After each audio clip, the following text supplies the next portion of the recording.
Hey, and welcome to my YouTube page. And today we are going to be talking about step 4.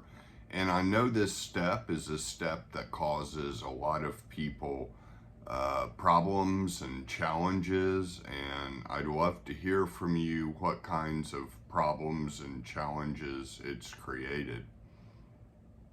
We can just start off with the spirit training. And we move into transfer of consciousness, transference of consciousness. And real quickly, I want to go back to the concentration exercises on all the senses and what we were able to imagine in the room before us. And I will say, and I hate to kind of go against Bardon, it strengthened my will and my spirit and my mind to do those exercises. But as I look back of them along my entire stretch of going through all 10 steps, they don't seem quite that important as far as getting me through the steps. The magical equilibrium is always the key to moving forward. At least it was for me. But the spirit training in this step is definitely difficult. It can definitely be confusing, even exactly how we're supposed to transfer our consciousness into objects and animals and humans. And I'll just tell you the way I did it. I didn't jump out of my body into the objects per se. I experienced it more like a merge with the objects. And I definitely started with objects first.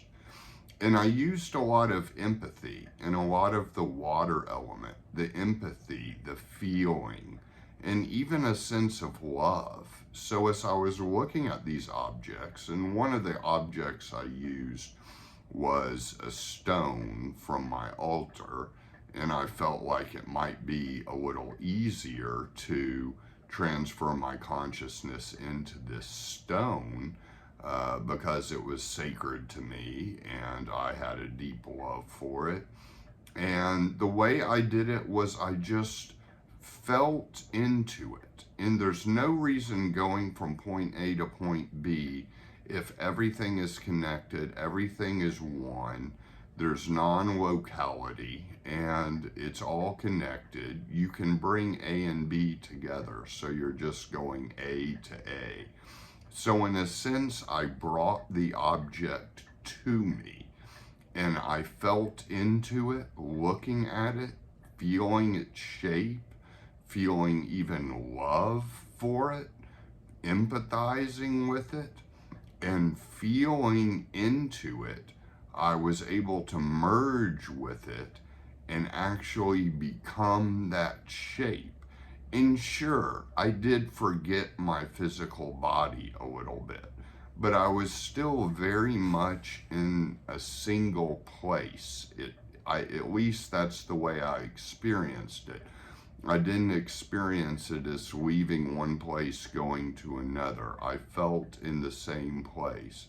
And so I began to feel into objects and feeling their shape, feeling their value to me, feeling love for the objects, and magnetizing them into me. And then it would seem as if I would go into them and become that shape. And sure, there's a little bit of offsettingness to it, even doing it this way, and it's a little bit jarring at first, but it can definitely move in stages where, you know, you're able to feel it, you're able to empathize with it, maybe you feel its shape or its color in you, but you don't feel all the attributes like you are completely in that shape.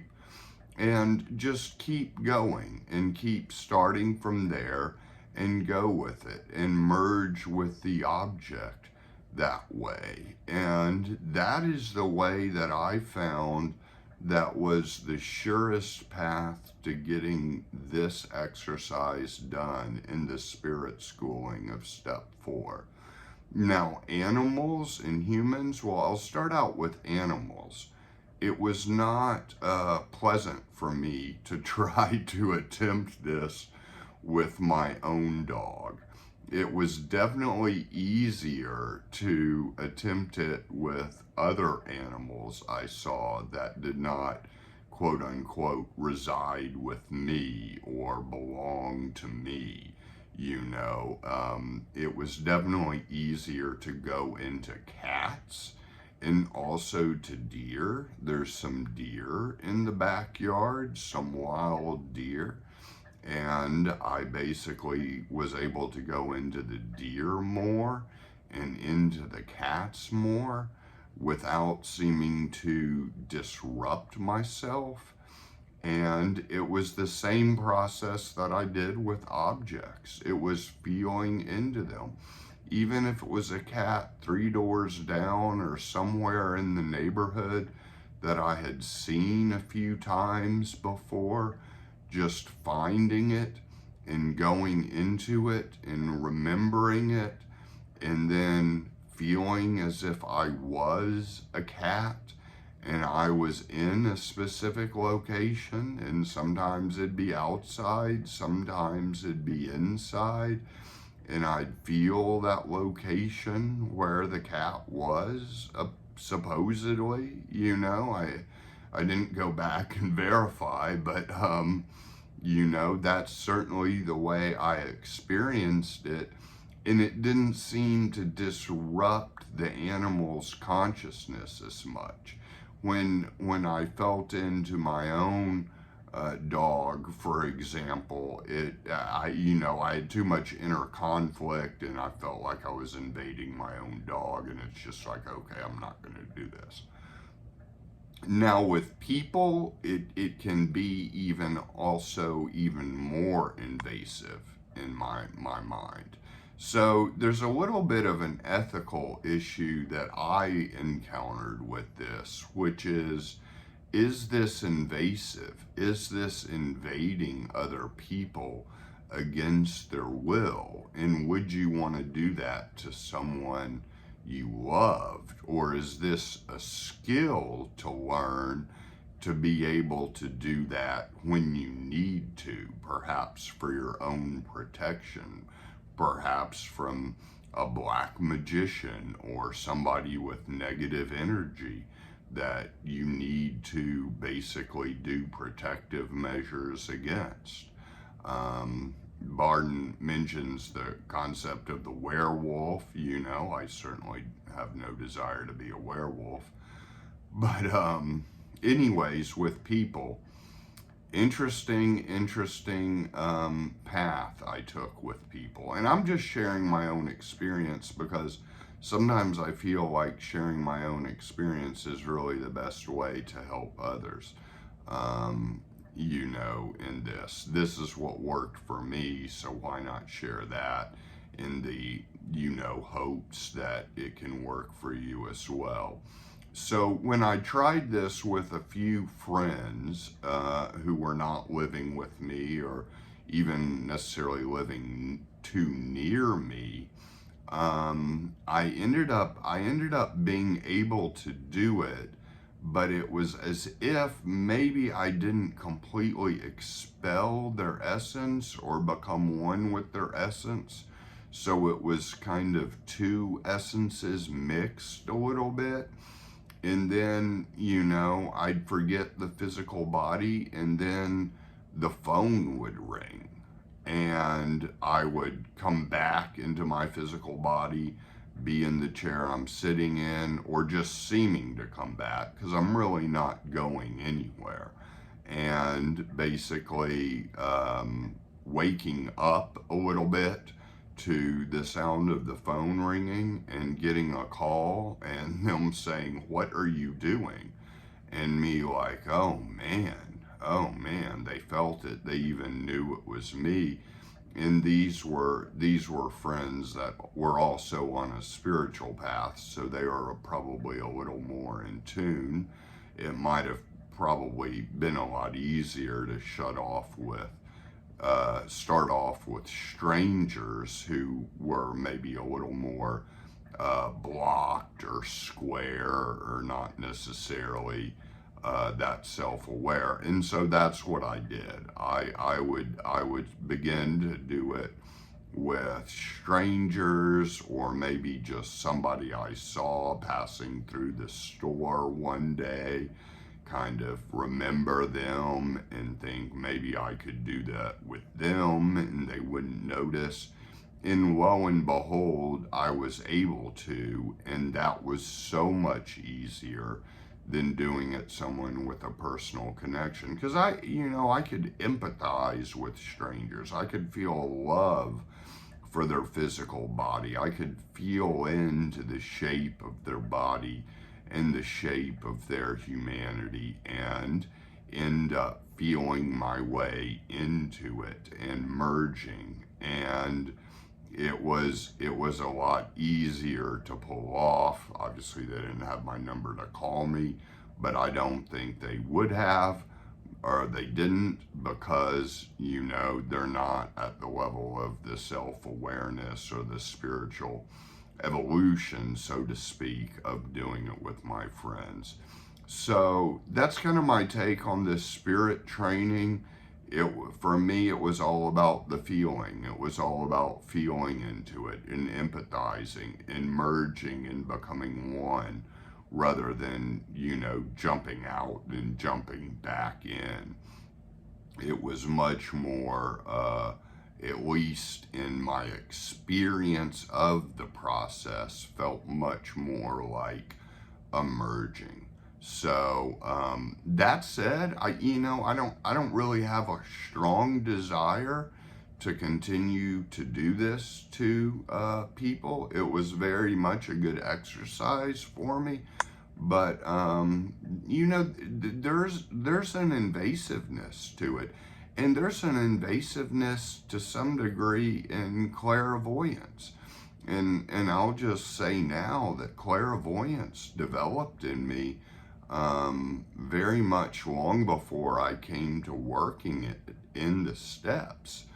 And there's a level of me now that just turns it off, because I don't really want to peek into other people's insides all the time. One, it's too mentally overloading. And two, there's an aspect of invasiveness to it.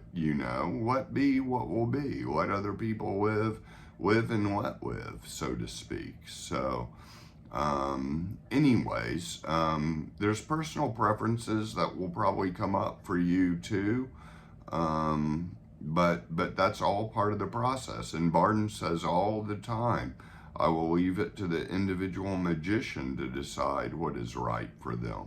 He'll give all these instructions, and then he'll say, I'll leave it to the individual magician to decide what is right for them. So that's there in the book. So going on to the soul schooling, pretty straightforward about elemental accumulation, balancing the elements vertically the same way I talked about in my video on the elements.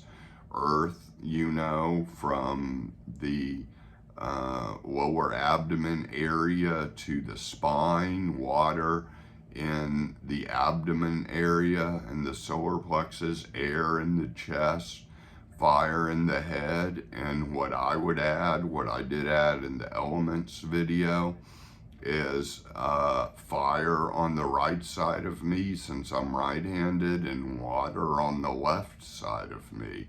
And water goes with darkness, and fire goes with light, and fire goes more with electrical, and water goes more with magnetic. And so I would do that horizontally, as well as the vertical position that Bardon talks about in elemental balance. And I'll say this is the key. This is the key to it all, as far as I'm concerned. this soul schooling in step 4, the elemental accumulation process in the body and in parts of the body, written very straightforward with Bardon. See no need to, add or say a whole lot about that, other than stressing the importance, because this is where so much magical equilibrium comes from. The soul is in between the physical and the spirit, and it's kind of like the gel holding them together. So it's kind of right at the midpoint.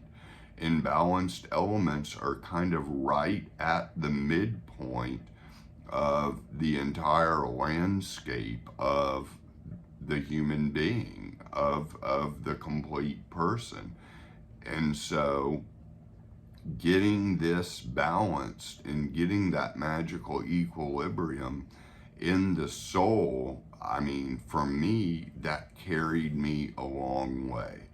And it tunes me into the Akasha, which brings me to the third part, the physical schooling, the anchoring in hand gestures and finger positions. And when I was able to get a good deal of the element accumulation in me and get the elements balanced and tune into the Akasha, I immediately began to anchor that in a hand gesture. And when I anchored it in a hand gesture over time, now I can just make that hand gesture and get back to that place. And that's kind of the status quo from which I live day to day. Elemental balance, magical equilibrium in the soul, tuned into the Akasha, and all anchored in a simple finger position. And they say it takes 21 days for something to become a habit. I felt like this anchoring with the finger gesture definitely took about that long, maybe a month, but it was a matter of building the association day in and day out, getting to that place, then making the gesture, and actually kind of imagining, using my imagination and imagining those two things merging, the state and the finger position, and imagining those two things merging and forming an association, and then doing it again the next day, and then doing it again the next day. And it eventually became more and more powerful to where eventually I was able to just make the finger position and get into that state. And NLP has a way of anchoring too.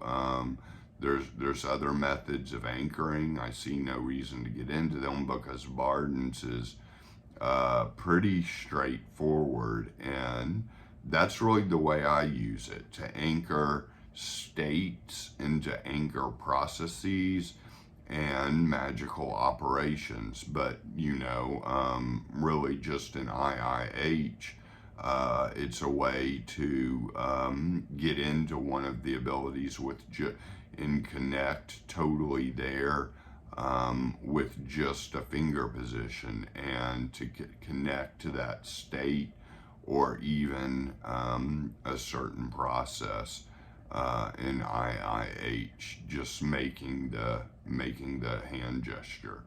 And so that's what I suggest doing whenever you get into a good state at any point during your training in Initiation into Hermetics.